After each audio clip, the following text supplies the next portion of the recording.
மின்மினி தமிழர்களுக்காகவே வந்தாச்சு முதல் hyperlocal social media app. உடனே டவுன்லோட் பண்ணுங்க.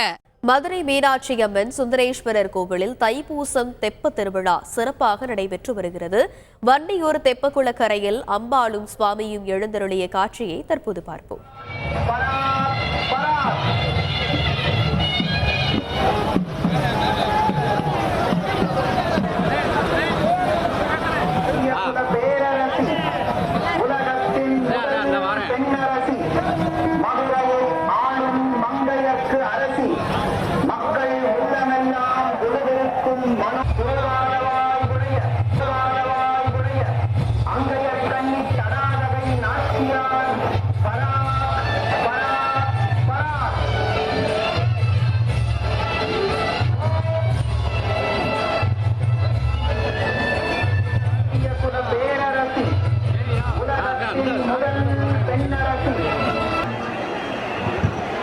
பொதுமக்களுக்கான அறிவிப்பு. காவல்துறை பொதுமக்கள் தாங்கள் அப்படியே கடவுள்.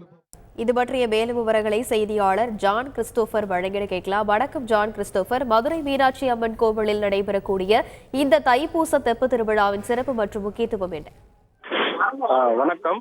உலக பிரசித்தி பெற்ற மதுரை மீனாட்சி அம்மன் கோவிலில் ஆண்டின் 12 மாதங்களும் திருவிழாக்கள் நடைபெறும். இந்த ஆண்டு தை மாத தெப்ப திருவிழா கடந்த மாதம் 17ஆம் தேதி கொடியேற்றத்துடன் தொடங்கியது. திருவிழா நடைபெறும் நாட்களில் காலை இரவு என இரு வேளையிலும் சுவாமியும் அம்மாளும் பல்வேறு வாகனங்களில் எழுந்தருளி சித்திரை வீதிகளில் வலம் வந்து பக்தர்களுக்கு காட்சியளித்தனர். இதனிடையே நேற்று மதியம் சிந்தாமணி பகுதியில் கதிரறுப்பு மண்டபத்தில் எழுந்தருளிய பின்னர் கதிரறுப்பு திருவிழா நடைபெற்றது. இதனைத் தொடர்ந்து தைப்பூச பௌர்ணமி தினமான இன்று மதுரை வண்டியூர் பகுதியில் அமைந்துள்ள தெப்பக்குளத்தில் தற்போது தெப்ப திருவிழா கோலாகலமாக நடைபெற்று வருகிறது.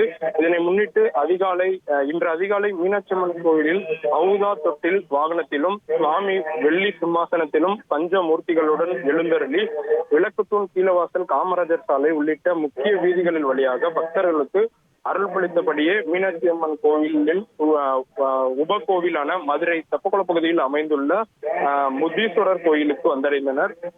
பின்பு அங்கிருந்து சுவாமியும் அம்மனும் சிறப்பு பூஜைகள் நடத்தப்பட்டு அலங்கரிக்கப்பட்ட தெப்பத்தில் தற்போது எழுந்தருளி உள்ளனர்.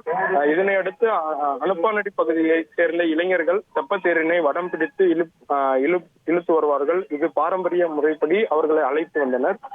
பின்னர் அவர்கள் வடம் பிடித்து இழுத்த தெப்பத்தில் வலம் வந்த சுவாமியும் அம்மனையும் மதுரை மட்டுமல்லாது அருகில் உள்ள பல்வேறு மாவட்டங்களில் இருந்து வந்த பெண்கள், முதியவர்கள், குழந்தைகள் என ஏராளமான பக்தர்கள் சுவாமி தரிசனம் செய்து வருகின்றனர். நீர் நிரம்பி காணப்படும் தெப்பக்குளத்தில் சுவாமியும் அம்மனும் இருமுறை வலம் வந்து சுற்றி வருவார்கள். பின்னர் மீண்டும் இரவு ஒரு முறை சுற்றி வந்து பக்தர்களுக்கு காட்சி தருவர். தெப்பக்குளத்தில் நீர் நிரம்பி இருப்பதால் தீயணைப்புத் துறையினர், காவல்துறையினர் படகு மூலம் ரோந்து பணியில் ஈடுபடுத்தப்பட்டுள்ளனர்.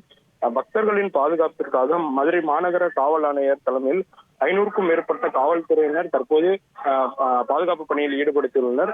தற்போது ஒரு முறை தெப்பமானது சாமியும் அம்மனும் சுற்றி வந்துள்ளனர். இரண்டாவது சுற்று தற்போது ஏராளமான பக்தர்கள் காட்சி அளித்து வருகின்றனர். விவரங்களுக்கு நன்றி ஜான் கிறிஸ்டோபர். மின்மினி தமிழர்களுக்காகவே வந்தாச்சு முதல் ஹைப்பர்லோக்கல் சோஷியல் மீடியா ஆப். உடனே டவுன்லோட் பண்ணுங்க.